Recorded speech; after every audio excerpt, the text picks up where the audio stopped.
First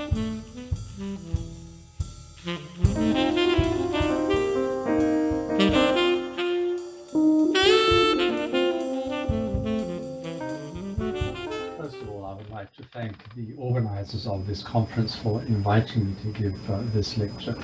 It feels a bit strange talking under these circumstances, but I guess to some extent we're all used to it. Last year, I went to the United Kingdom with a Kagura performing group, which was invited by the Japan Foundation to perform in the Museum of Cardiff in Wales and in the British Library in London. And the group there are performers of Iwami Kagura. And as I had done some research on this type of Kagura, I was asked to give 2 lectures as a form of introduction. So I would like to talk about Kagura, Iwami Kagura, and about the Iwami Kagura performing group and performance in the UK.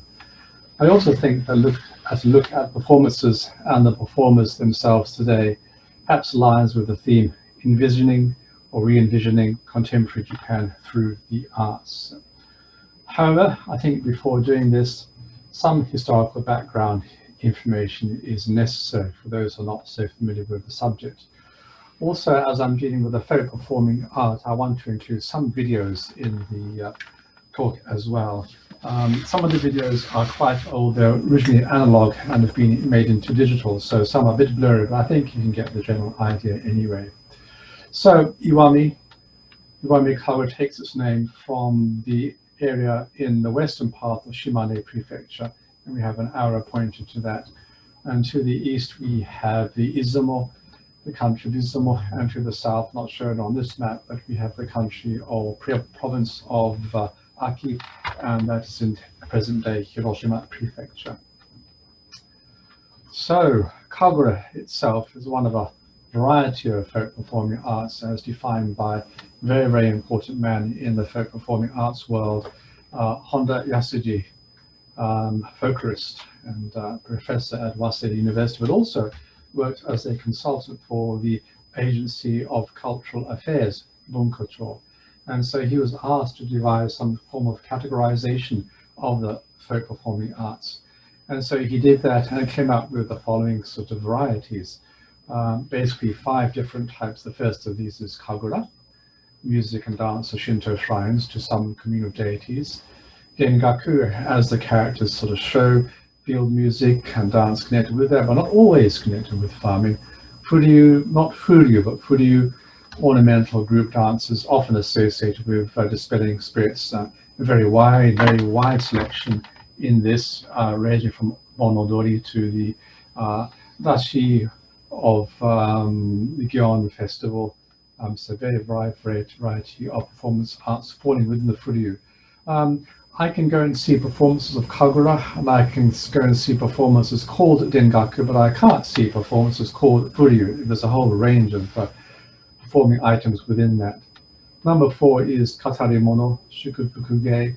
Katarimono, I guess a very good example would be the Heike Biwa, the tale of the Heike, and Shukufukuge, perhaps the dance of Okina, the white masked old man at the beginning of the year, normally associated with Noh drama. And then number 5, we have Gairaiha Butaige. Gairaiha means entertainments coming from overseas. Most obvious examples may be Bugaku, the dance used normally in court music, and also Butaige is stage entertainments. A good example is the rule examples of Kabuki. So there we have the 5 major types divided by Professor Honda Yasuji.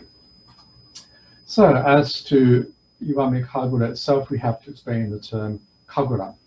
And Kagura is written with the characters, as I guess you probably would all know, a word for God and the word for music or to make people happy or whatever, kami and gaku. And I think if you read the characters normally, you would say Shingaku, and there are people who have actually used the reading Shingaku. So we have a slight problem here. We've got Shingaku and then read of the characters called Kagura, so we need some sort of explanation there. So academics tend to explain the Kagura as a contraction of 2 words, kami and kura, and kami always being gone. Kura, I think normally would say za, but you have a Kururin, which has other precedents. And I've got examples here of Iwakura, Takamikura, and Vitegura. And in this case, you'd have Kagura being Kamikura, contracted to that word. And it would mean, I guess, a seat for the deities, for the gods, a place where the deities come down temporarily and reside. And in fact, that could be torimono. Torimono are the handheld objects used during the dance, like swords or fans or the gohei wands or even the suzu bells. So what we have Shingaku and Kagura. And so the word, as the characters mean, say something, and the word itself says something else. We have a dilemma there, which has not been solved. So that's just the way it goes. So we have, I guess, killing two birds with one stone. A word which conveys something, and then another in the characters which conveys something else. So as for the origins of Kagura, very well known by many people, recorded in the Kojiki and also in the Nihon Shoki. And so I'll repeat the story, even though it is, I think, probably quite well known, very famous Iwata myth, where we have Amaterasu Omikami, who has hidden herself in the cave because of the misdeeds of her younger brother Susano no Mikoto, who I think sort of fouled the fields and tried to skin horses backwards and done all sorts of terrible things like that. So she's angry, hidden herself in the cave. And because she is the sun goddess, there is no light. People are in trouble, and so they try to get her out of the cave. And in the end, they ask a young female deity, Ame no Uzume no Mikoto, and she is summoned, and she dances in front of the cave on a bucket, and I think she gets quite naked and falls into a trance. And Amaterasu peeks out of the cave because of such commotion. When she peeks out of the cave, a very, very strong deity called Tajikara no O drags her out, and light is restored to the world. So the origins of Kagura stem from this dance or spirit possession of Ame no Uzume no Mikoto. And the same was also said for Noh drama, as well as one explanation for the origins of the Noh drama. So this story is reenacted in various forms of theatrical Kagura, and Iwami Kagura is no exception. And I have a photograph here. On the left is Ame no Uzume no Mikoto, who is actually well clothed, and Amaterasu Omikami, who has come out of her cave of hiding. And so Honda Yasuji, in actual fact, has divided Kagura into 4 types. The first of these is Miko Kagura, the Kagura of female shrine attendants or female shrine priestesses. Izumo type Kagura, which is what we've just seen, theatrical Kagura, and Iwami Kagura is a part of that. Issei type Kagura, which is Kagura with the boiling water for purification purposes. And then finally we have the lion dance or Shishi Kagura. Izumo type Kagura and Issei type Kagura, these are not very good terms. They're very wrong terms in actual fact, but they're stuck in textbooks. Izumo and Issei gives the idea that they began respectively in these places, and there's no proof for that whatsoever. I think it's much safer to say in the case of Izumo type Kagura, theatrical Kagura, and people do say that, and also for Issei type Kagura, just having Yudatya Kagura in the Chinese characters given here. So Miko Kagura is the oldest form of Kagura. We have 2 examples here of Miko dancing, one in the shrine in Kobe, Ikuta Jinja, another one not so far away in Nishinomiya Shrine. And so they look to the origins of their performance in a priestess group called Sarume no Kimi, and they in turn look to the origins of their art or their skill in the dance of Ame no Uzume no Mikoto. So there's the connection there. As for Miko Kagura, I think the earliest known date for performance goes back to the 9th century. So Louis Frois, suddenly introducing Louis Frois. Louis Frois was a Jesuit missionary in the 16th century, and he traveled quite extensively in Japan. His main job was to record the activities of the missionaries in Japan, but he also traveled around the country and recorded his observations. And he went to Kasuga Taisha Kasuga Grand Shrine, in another hand, he saw a performance of Kagura and gave a very good description. And this is taken from a famous book by Japanese music scholars, the Harry Schneider book on the history of Japanese music. And in that we have this quote. It says here, "The Miko are fortune tellers and most powerful sorceresses, and they perform Kagura upon request. And for this performance, some shani come with drums and other musical instruments, and the Miko likewise brings some instruments. Then one of them starts dancing, holding in her hand a stick to which some longish paper strips are fastened.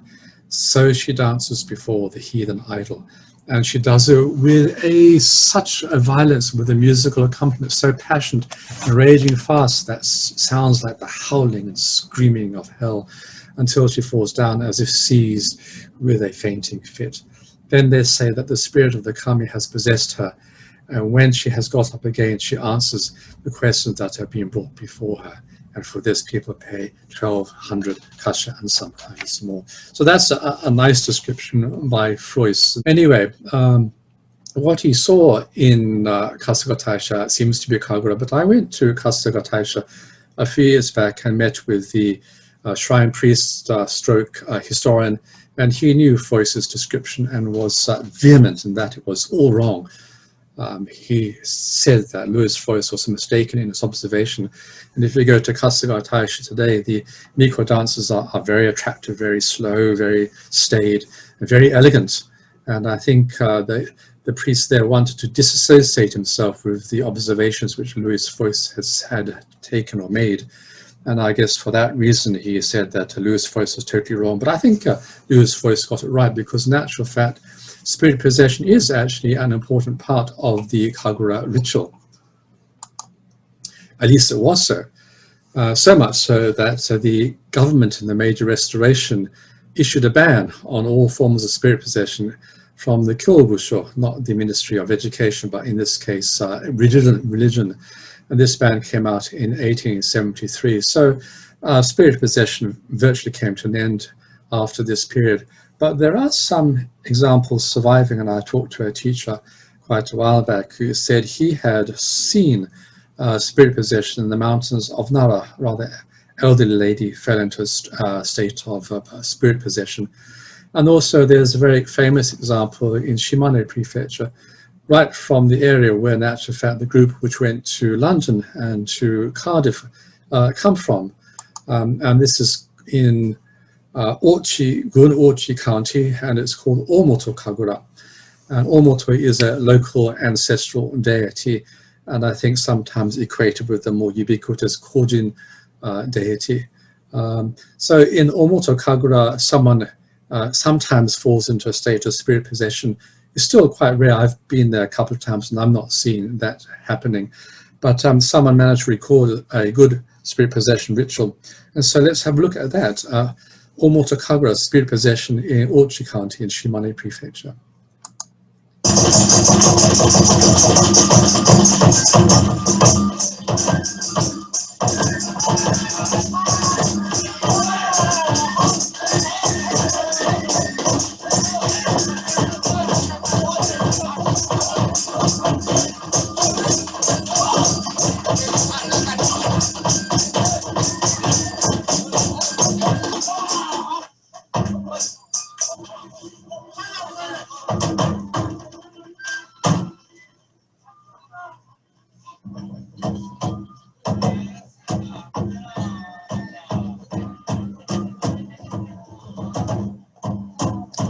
I think this snake is supposed to represent the Omoto deity. It's very vague. I tried to get clear answers on this, and not forthcoming, but I think to read various textbooks, that seems to be the interpretation.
Okay, I love that bit. I like showing that to the students. So there.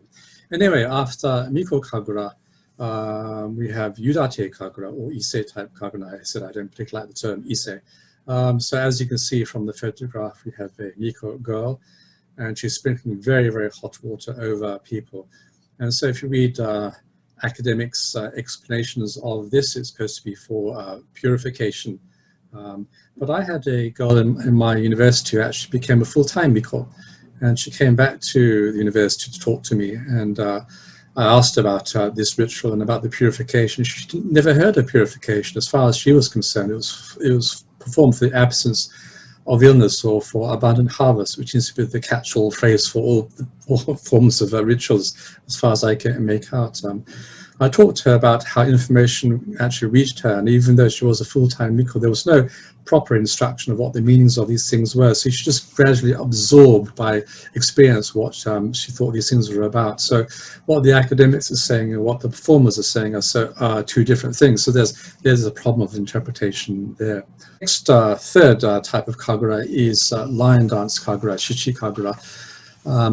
And you've got a photograph of a girl who's having her head bitten for purification. I'm not quite sure, drive away evil spirits or to ensure that you're healthy in the following year. If you see on the left, the word for bite is kamitsuku, but there's a play on words which I learned from a student of mine. And you have kamitsuku attaching the guard to you. So if you're being bitten, you're having the guard attached to you, which keeps you safe for the year, I imagine.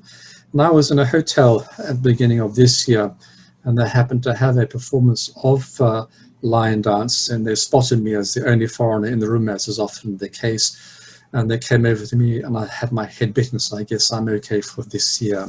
And coming to it's actually the second part, but I've included it last because it's the theme of this topic, I guess, of this talk. Izumo type Kagura, theatrical Kagura, and Iwami Kagura is one example of this. And if you want to go and see this kind of Kagura, you have to go to the western part of Japan, primarily from Okayama Prefecture up into Kyushu. And where I am in Kansai, there are no examples here, but you get examples going from Kanto and Tokyo, a rather silent performance there, and then going up into the Iwate and that part of the world, maybe into Aomori Prefecture. So if you want to see that kind of Kagura, you have to go to these areas. That's the distribution anyway. So we come to the Shimane Prefecture again, and Izumo type Kagura. And I should make a distinction that there's also Izumo Kagura and Izumo type Kagura. And Izumo Kagura falls within Izumo type Kagura. Izumo is a local Kagura for the Izumo area, which is also theatrical in nature. And according to Honda Yasuji, who actually made this term, the origins can be found in this shrine on the right side there, Sada Shrine, and you have performance of what is called Sada Shin No. And as you can see from the photograph, you've got sort of performers using no instruments, so no kan and otsuzumi, you've got a kodaiko, and you've got a kotsuzumi as well. Well, the reason why Honda chose this as the origins is not particularly clear, but the people there, they read the textbooks which Honda has written. And when I went a few years back, an elderly gentleman who was a performer got up during the interval and told us all that all the Kagura in Japan comes from, not just from Izumo, but from this shrine in Sada. And so he was very proud of his performance because of what Honda Yasuji had claimed to be the origins of this, at least theatrical type of Kagura. I think he's wrong. And I think if you go to see the performances today, I think they're slightly more reticent about the influence of the Sada Shino on the rest of the country, and not so sort of vocal in that respect. So they're slightly more conservative as far as that is concerned. The reason why we have the Shino is that we have a man going to Kyoto to get a priest's license. And he got a priest license from the Yoshida family. And while he was in Kyoto, I think he was there with his son, he learned Noh drama. And when he came back to Sada, he actually used the Noh drama in his performances. So there must be some pre-existing performance of, or some kind of theatrical performance already there. So the end result is that you got a curious mix of music. I'm going backwards here. You've got music for the unmasked Torimono dances and music for the masked theatre performances. And the unmasked Torimono dances, handheld objects, as I said before, swords and fans and suzabels. And I think probably they're done by men, as you can see, but they're probably female versions of female mikomai. And then we have the masked theatre performances. And two music accompaniments are used during the performance of this Sada Shino. And there's the explanation of the shrine priest going to Kyoto to get his license and then learning in Noh to use in his performances. And so what I wanted to say is that we have two different types of music. We've got a Noh style type of music and a folk style type of music. And so the Noh style accompanies the appearance of gods and heroes, and then we have a folk style which accompanies the appearance of demons and enemies and fight scenes. So the folk style, in that fact, is the same music used to accompany the unmasked dances, the Torimono dances. So we have the folk style used solely for the unmasked dances and also for some sections of the drama as well. So just to give you an idea of what the Noh music sounds like, I have a video here, a very brief video. So let's just have a listen to the Noh style, rather a collapsed version of Noh used in. This is a piece of Orochi.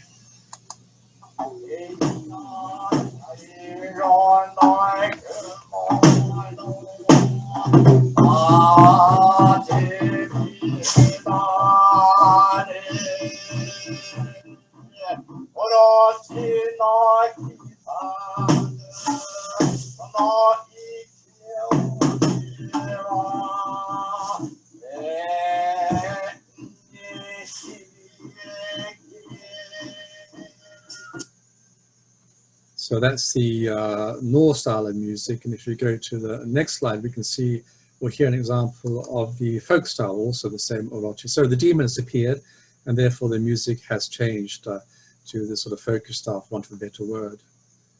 So let's listen to that.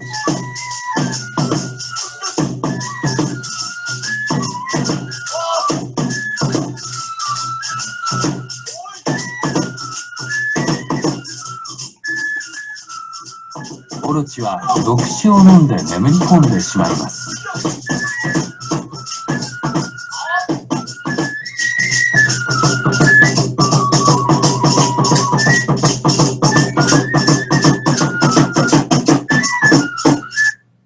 So there we have the folk music style.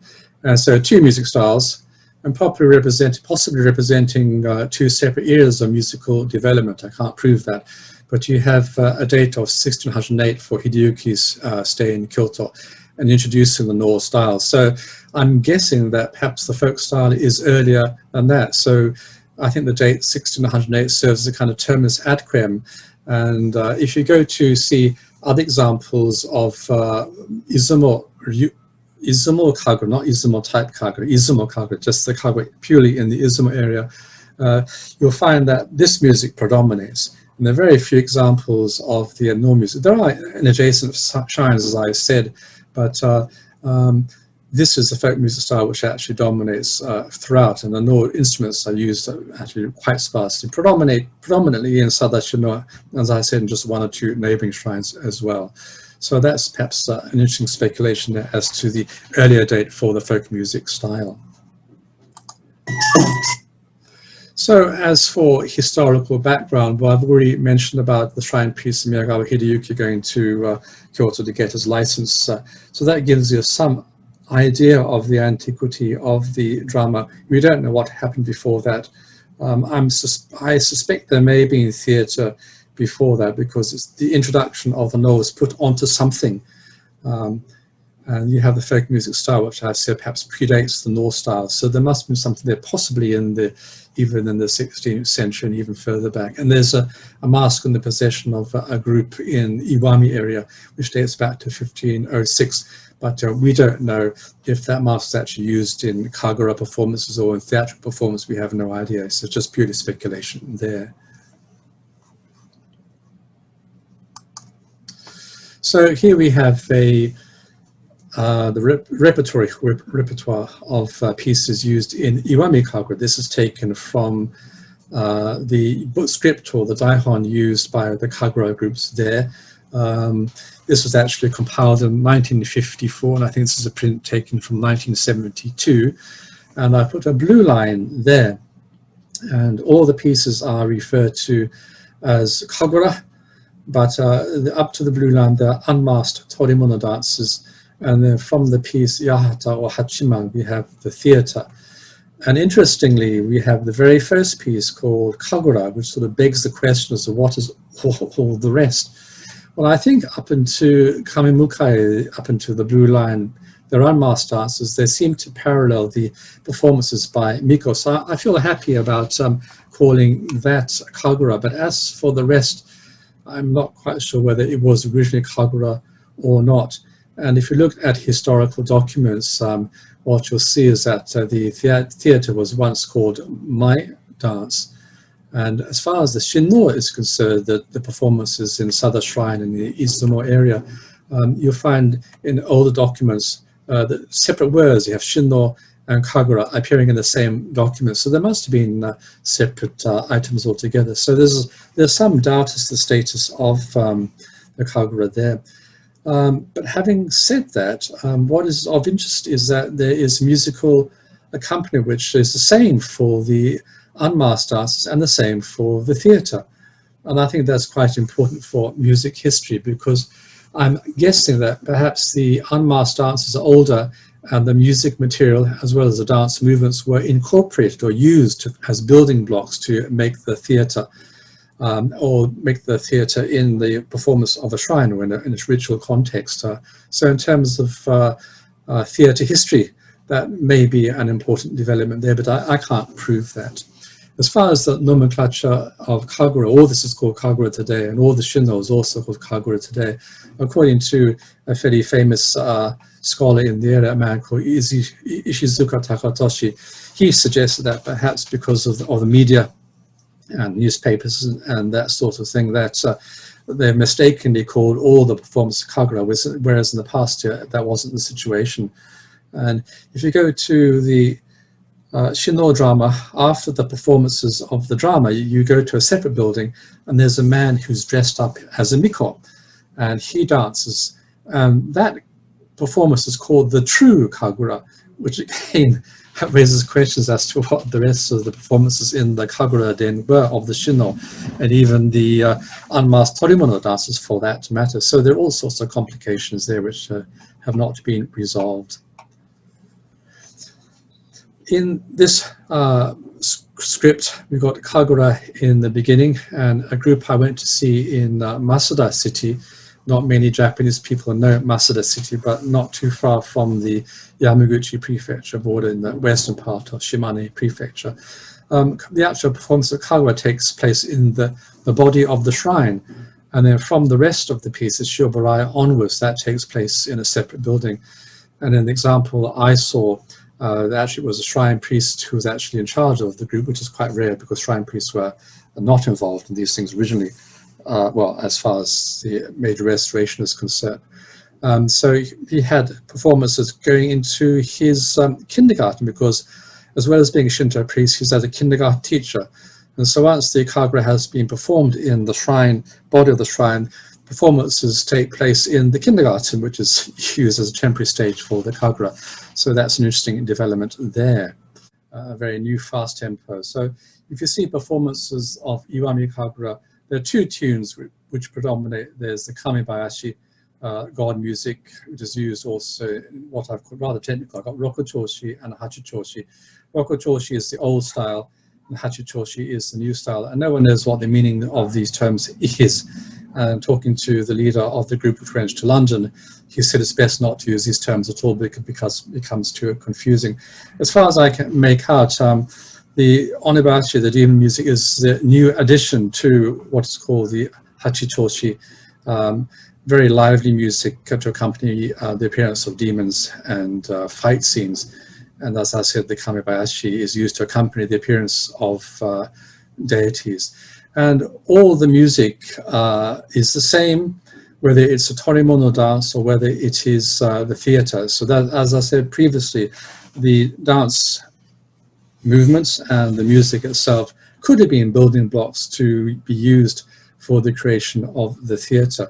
So let's have a listen to what was an analog recording of Masakaki, the true Sakaki branch, and I put it into digital. So the quality of the picture is slightly down, but I think you can perhaps make it out anyway. So we'll listen to that, and there'll be, first of all, Kamibayashi, and then it'll transition into Onibayashi. And these are the two fundamental tunes which are used throughout the pieces, Iwami Kagura. There are also other pieces to accompany the appearance of a snake or whatever, but these are the two main pieces. So let's listen.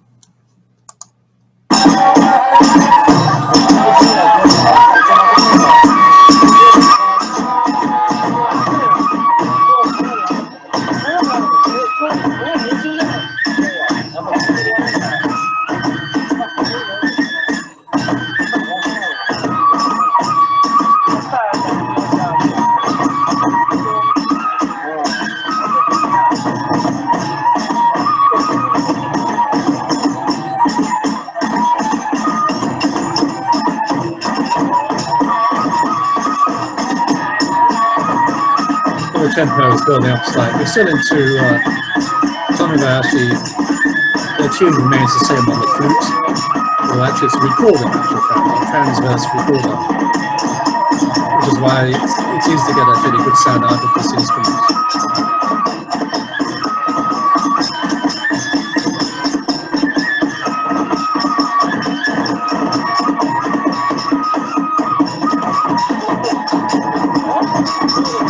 So we're coming to a transition, and now we've gone into Onibashi. Very lively music.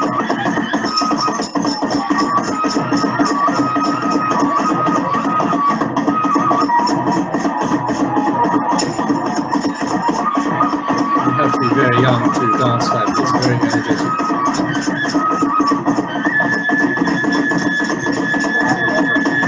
Even when you were young, you were exhausted after dance.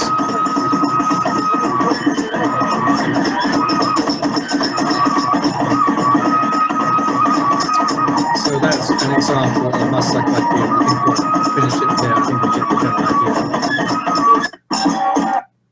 So, changing tune slightly, we come to this piece called Orochi, which was performed in London and in Cardiff. Orochi is a very famous piece. If there's going to be any performance given, it's going to be invariably Orochi, the great snake. And you have a photograph here of Susanoo no Mikoto. So he's been thrown out of the high heavens, if you like, come down to the land of Izumo by the river Hi. And he sees an old couple who are crying. And he asks them, why are they crying? And they say, well, all their daughters, bar one, has been devoured, has been killed by the snake. So Susanoo no Mikoto, he looks at the surviving daughter. She's quite pretty, and he asks the old couple, can I marry her if I kill the snake? And so, yes, if you kill the snake, you can marry her, is their reply. And so the old couple, they prepare barrels of sake, and the snake drinks the sake, and gets drunk, and Susanoo proceeds to kill the snake. That's the very famous outline, if you like, of the Orochi. When I gave a talk about this in London, some student asked me what the meaning of the sake was, and I somewhat flippantly said that it's best to get a snake drunk if you want to kill it rather than having it sober. But then someone else asked me the same question, so I'm not quite sure I should look into whether there's some sort of more deeper meaning there, but I half suspect there isn't.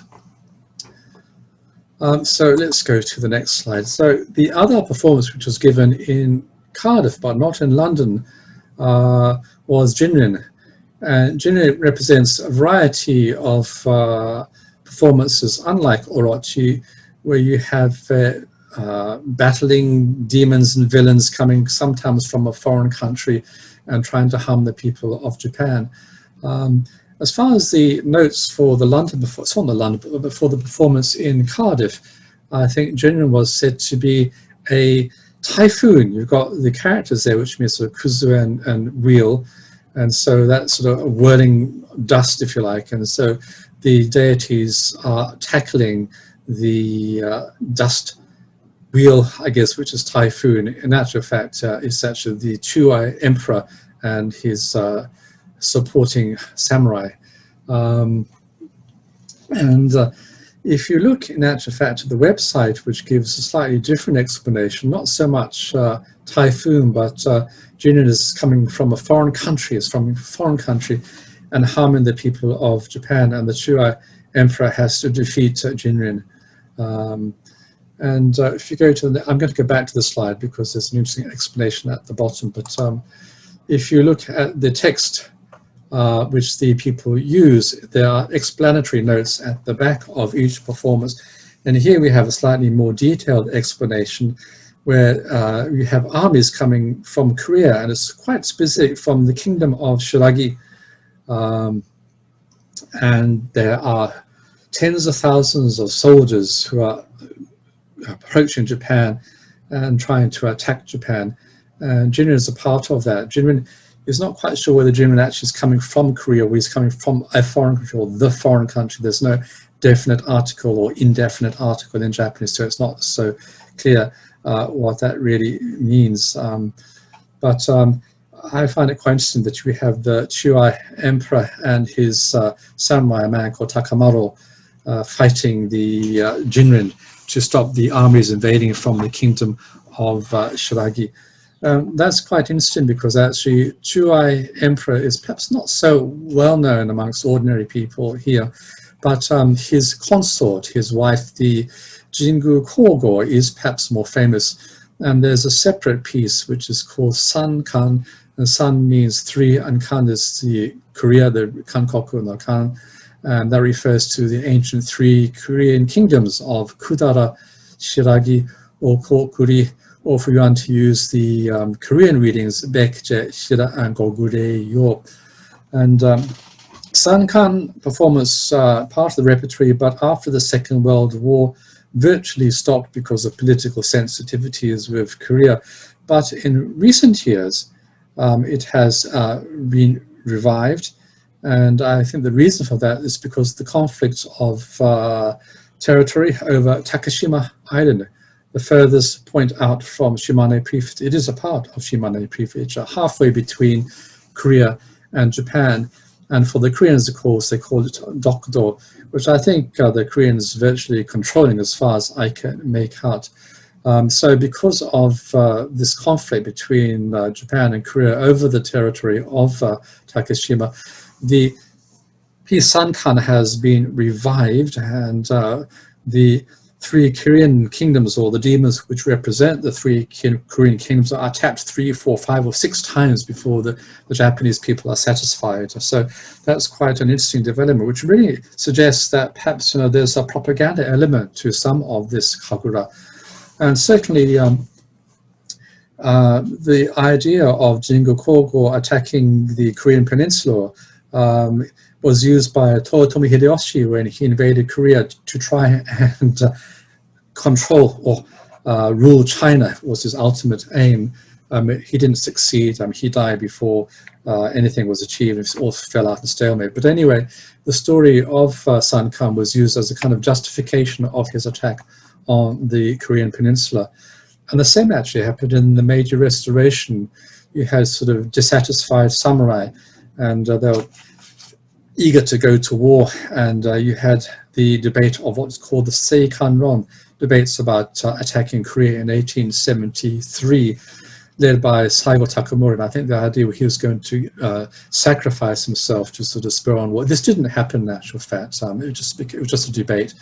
But I think that you have this sort of drama coinciding with the priest from Sada going to Kyoto. That's 1600 men, not very far after the invasion by Toyotomi Hideyoshi, which sort of makes you wonder what the original purpose of the Sun Quan was. And also, when Miyagawa Hideyuki was going to Kyoto to get his license, Yoshida, because Yoshida Shinto, the Yoshida family was very keen on promoting the Shinto religion as opposed to Buddhism. And I wonder whether the use of dramatic pieces taken from the Kojiki and the Honshoki, which I think were elevated to sacred texts, if you have portrayals of this in dramatic form for people who couldn't read or write, it would have been a great way to explain the contents of the Kojiki and the Honshoki as well. And also the chronology, if you're talking about the beginnings of the 17th century, we have Christianity also very near in Yamaguchi Prefecture and in Kyushu. So you wonder whether perhaps there may have been an element there trying to counter the progression of Christianity as well. Certainly Yoshida, or two later members of the Yoshida family, Yoshida Kanemi and Yoshida Bonshin, they had the ear of the Tokugawa Iemitsu. And of course, the Tokugawa Iemitsu is famous for having the last word on Christianity, driving out the Christians and creating the period of isolation from 1639 until about 1853, 1854, when Commodore Perry came to Japan. So I can't prove this at all. I've gone through the diaries of Kanemi and Bonshin. They had diaries, and I have no reference to Christianity whatsoever. But the chronology makes it difficult not to think about a possible attack on Christianity as well, or at least to make sure it doesn't advance any further. So that's just a speculation on my part, but I can't prove that whatsoever. So there's Yoshida Shinto, as I mentioned, aimed to enhance the status of Shinto vis-a-vis Buddhism, and Kojiki and the Honshoki elevated to sacred texts and dramatic theatre to promote or teach ordinary people about the content, the myths of Japan. So quite an important development there. Jumping slightly forward in time, a major change on Kagura performances, which is in effect today, if you like, was the ban on shrine priests in 1870 and locally issued by Matsue Han. And you had previously systems of fine shrine families, hereditary shrine families, Heito, and families would get together, shrine families would get together and perform the Kagura. Well, that was abolished in 1870, so that put an end to performances by priests. And so as that network came to an end, the performances were taken over by ordinary people, ordinary folk. And so they are now the bearers of the Kagura tradition. That remains the same today. The priests did not stop being involved in the Kagura. They actually were teaching the Kagura to local performing groups right up and even to the 1920s when you had Seinen, the youth groups. They were quite keen on teaching the Kagura then. And in actual fact, even before the Meiji Restoration, there were one or two folk groups, ordinary people, performing Kagura, much to the anger of the shrine priests. I guess their monopoly on the finances, the money aspect, was taken away from them. So there was sort of various anger between the two groups about the performance of the Kagura there. So anyway, performance taken over by ordinary civilians. And that, of course, is a situation today. And the group which went to London, the Otsu group, which I haven't given a name, they're called the Otsu group. They're all ordinary folk people, ordinary people, I should say, and have, in some certain cases, separate occupations. So a major change there. And as a result of that, we have these kind of performance taking place with ordinary people taking on the mantle of performing, you have perhaps a greater emphasis on the secular, on the entertainment aspect of the performance. And so you have these sort of grand Kagura meetings, and this is an example from the city of Gotsu. And you have a program beginning around about 9 in the morning, going right up until just after 5 o'clock. So you go to what's quite often a large, maybe a sports hall or some hall, have a picnic lunch and spend the whole day watching Kagura. These are very, very popular in that part of the world. If I'm a little bit rude, not so much to do in Shimane Prefecture being quite rural, so I mean that may explain its popularity. Anyway, on the left, what I have written here is called the Festival Law. This came out in 1992, I think in December, and the aim was to use folk performing arts as a way to attract people into the rural parts of Japan and to generate revenue, money, or source of income. So if you have these performances, maybe people will come from the cities, from Osaka or from Tokyo, whatever. And so quite an important law, which again further reinforced the entertainment value of the Kagura. I actually first went to this part of the world in 1992, in the early part of 1992. When I went there, the people in charge were in the education department in the city hall. And so if you wanted to see performances or whatever, or as far as the administration or advertising or performance, it was done by the education department in the city hall. And so that was all transferred to the Tourist Association. And in this case, we have the Gotsu City Tourist Association. And perhaps they were the avenue or the introduction for the Otsu group going to London and Cardiff. I don't know, you have to ask people from the Japan Foundation about that. But Iwami Kagura is a very, very popular performance form.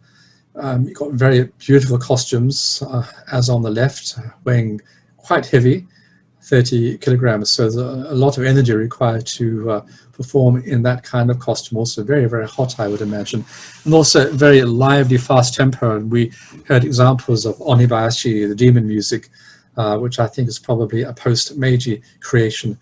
Anyway, because it's so popular, a large number of performing groups, 130, over 130, all according to one web page. So no need for preservation societies. They do exist, maybe about sort of 6, 7, 8, or 9 do exist in actual fact. But this popularity and the number of groups will attest to the fact that it's one of the major performing forms in that part of the world, and even for other parts of the world for that matter. Anyway, this costume, of course, requires a lot of funding, and you have problems of money. And if you get some form of designation as an intangible asset, you will get some sort of funding which will help out. And so that may come from the central government or prefectural government or the city government. And that really depends on how famous your group is, or how old or how historical it is. Unfortunately, the Otsu group is a newly formed group, young group, and they have no funding whatsoever. But as far as central government is concerned, I think only one designation in the Shimane area, or in the Iwami area at least, and that is the Omoto Kagura, the Omoto Ochigo no Omoto Kagura Densho Hozon Kai, and they have national designation. Apart from that, you have prefectural designation. So there's a number of Iwami Kagura performances included in that. Then you get city government designation as well, so you get some funding from that. So that's quite important. But if you haven't, then you really have to perform quite regularly in order to be able to survive, because the cost of the costume is quite considerable. You're talking about, I can't work it out in 100,000 in, I think, I'm not quite sure what that's in English. You work it out anyway. But anyway, as far as the Otsu Kagura group, there are 2 leaders who are of that group, and Mr. Egi and Mr. Sugi, and that's where they're based in a very rural part of Shimane Prefecture in Orochi County, which of course where the Omoto Kagura takes place in the Kawamoto area. That is the shrine where they will have their performances. So Mr. Egi, Mr. Sugi, they began, I think, the group when they're about maybe 13 or 14 as a sort of just something fun that grew from there. But as I said, they are a young group and therefore have no designation and therefore no funding. So they had to be pretty busy in order to be able to maintain their activity. And that's why Mr. Egi makes masks. He has a sort of little shop of his own where he makes masks and sells the masks. And the other founder, Sugi, actually makes the costumes. So I guess that helps as far as the cost of the making of using a mask and the use of costumes itself is concerned. And so for Mr. Egi and Mr. Sugi, then actually are full-time Iwami Kagura proponents, if you like. They're performing and also they're making the various items used in the Kagura performance. And so because they are virtually professional, they use all the SNS media, so they use Instagram and Facebook and other SNS outlets to advertise their activities. So if you check out Otsu Kagura, if you can find the Chinese characters for that, and you'll find all sorts of outlets which they will perform in. So I emphasize the secular aspect because you had the amateur performing groups, or in the case of Mr. Egi and Mr. Sugi, semi-professional performing groups, people. And so the entertainment and the theatre is emphasized as opposed to the ritual. But in actual fact, last year in November, Mr. Egi was very proud to tell me that his group, the Otsu Kagura group, would be providing the musical accompaniment for the Omoto ritual, which is quite an interesting combination because actually Mr. Egi's group actually performs the faster new style Hachichoshi, whereas normally Omoto Kagura, where you have spirit possession, uses an older style of music. So I'm not quite sure how that would have balanced itself out, but he was very proud of that. So they're very conscious of the spiritual aspect of the performance. So it much depends on where they're performing. So let's have a brief look at an excerpt of a performance in their shrine taken by, I think, a local television or something. So here we have that. 奉納神楽が行われるのは川本町の三股八幡宮。社殿の飾り付けや衣装や面、小道具に至るまで神楽団が準備を行う。今回の奉納神楽は午後9時から明け方まで10演目行われ、衣装だけでも100着を超える。午後9時、地元の人が心待ちにしていた秋祭り、奉納神楽が始まる。厳かな雰囲気の中行われたのは、舞台に神をお迎えする儀式前、冠迎え。東西南北を表す4人の舞妓が舞台を清める。神楽の語源は、神が降りる場所を意味する神倉が転じたもの。So that's the performance in the original context. I think if you check out on the internet or whatever, you may be able to find a long version of that. But that's the ritual aspect of the performance there, which they're, as I said, they're very conscious of. Having said that, people give donations to the group, and I'm not quite sure about this particular Kagura performance, but I've seen many, many examples, not just in Shimane, but throughout the country, where the amount of money you've given is actually written on a piece of paper and is put on the wall so everybody can see how much you have given. And sometimes when there's an interlude, you have one person coming out and saying, you mentioned this man has given 3,000 yen, this man has given 4,000 yen, this man has given 5,000 yen. So there's pressure, a certain sense of pride, in fact, to be able to give a reasonable amount of money for the group. So even in these ritual performances, there's a certain degree of commercialization. And certainly, although this is in the ritual area, I mean, the performances in London sort of attest, and also Cardiff, I should say, attest to the popularity and the secularization of the performance there. And of course, when they go to London, of course, they're not just a folk performing art for Japan. They become sort of like an ethnomusicological exercise for those people who are that way inclined, so representation of Japanese culture. So they have a rather heavy burden. But anyway, from this photograph, the secularization or the entertainment value is pretty evident in the change of the costumes. And what you have on the left of the photograph is how Orochi used to be. And on the right, it's the same Iwami Kagura, but that's how it is today. Very long-tailed and very dramatic colors. And when the lions or the snakes open their mouths, you have sort of sparklers coming out as well. And so I've written here that in the 1920s, there was a man from Hamada city, very important city for Iwami Kagura. If you go there, in front of the station, there's a huge statue which and the Iwami Kagura dolls come out and start performing on sort of a miniature stage, if you like. But a designer, costume designer from that part of the world went to work for Shochiku, and Shochiku is still a very important film company, but they're also were in charge of kabuki performances.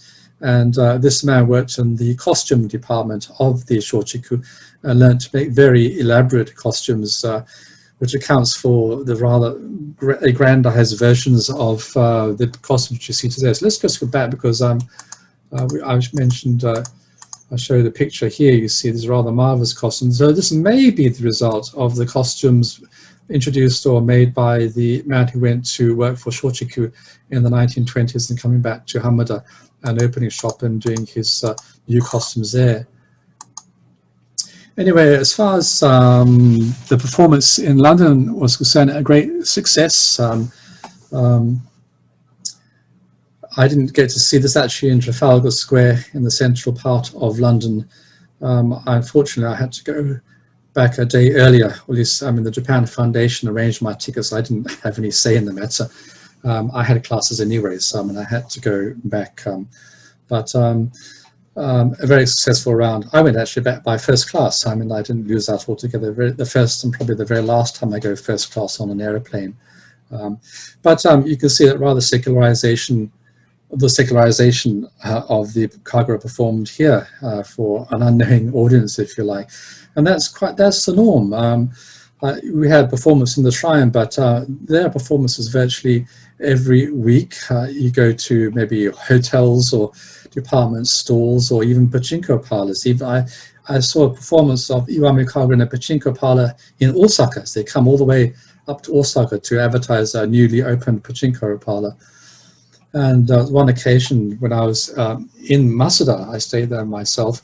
I traveled with one group to Kobe. There was an international conference there. And so we traveled, I think, about 7 hours in a small minivan, stopping for refreshments on the way, finally arriving in the evening.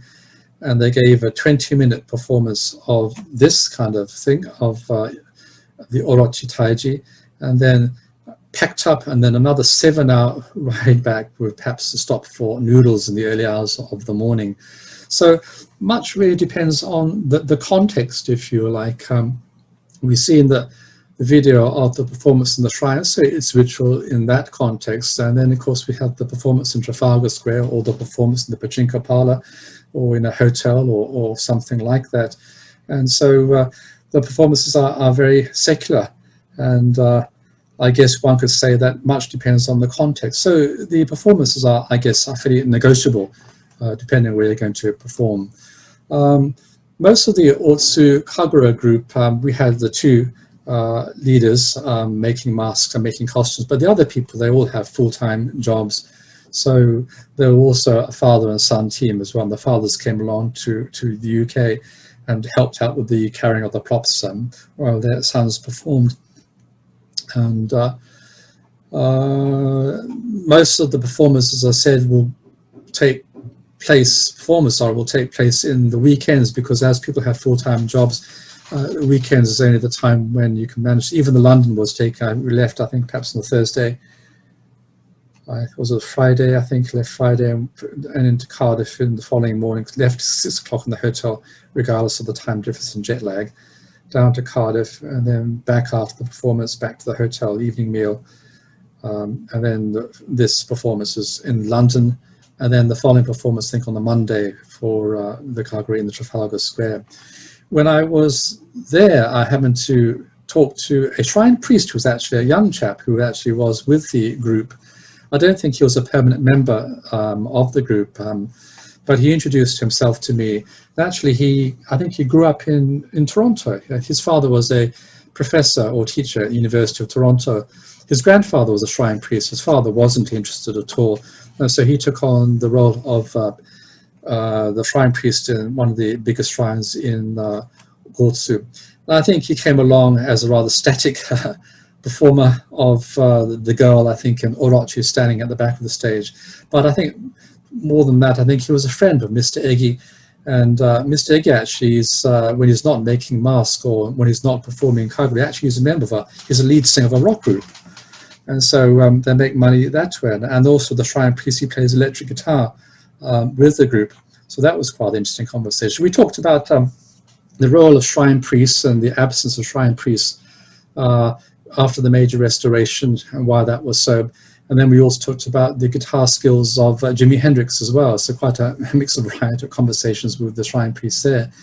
And he told me that the following day that he and 3 other members got up very early in the morning and traveled to Abbey Road, to the famous road crossing, made famous by the Beatles, and they had their photograph taken there. So I half suspect maybe the aim of the Shinto priest was not so much to participate in this Kagura, but to have his photograph taken on the Abbey Road pedestrian crossway.